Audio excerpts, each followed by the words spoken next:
வேடிக்கை பார்க்கலாம் அப்படின்னு கொண்டு வந்து இந்த விபரீதமாயிருக்கு. அதனால் இப்போ பக்கத்தில் வந்து ஹாஸ்பிட்டலுக்கு போயிட்டு இருக்கிறோம்.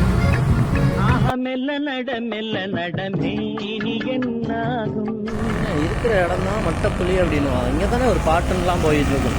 இந்த மட்டப்புலியில கட்டக்கம் உன்னுடன் குட்டி ஒன்றை கண்டேன் அப்படிங்கிற ஒரு பாட்டு. புலியில கட்டக்கம் உன்னோடு குட்டி ஒன்றை கண்டேன், அந்த மக்கியுடன் பட்டிலித்துடன் கட்சி கடை வந்தேன் நான் மட்டத்தில். ஹாஸ்பிட்டல்லாம் முன்னாடி ரிசப்ஷனிஸ்ட் எல்லாம் இருப்பாங்க. ஆனால் இங்கே யாரையுமே காணும். பேஷண்ட்டே வந்து ரிசப்ஷனிஸ்ட் மாதிரி பேசுவாங்க. புதுசாக இருக்குது. வர்றவங்க அவங்களாம் வேலை பேசுவாங்க. கம்ப்ளைண்ட்ஸ் மாதிரி. ஆனால் இது புதுசாக இருக்குண்ணே.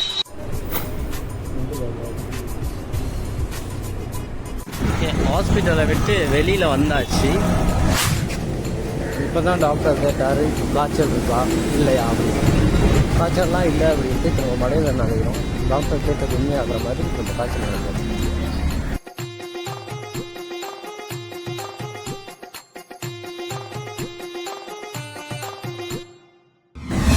அவ்வளோ பெரிய காயமாக அவ்வளோ பெரிய அடியா அப்படின்னா தெரியலை. ஆனால் பேண்டேஜ் மட்டும் இவ்வளோ பெருசாக போட்டு விட்டாங்க.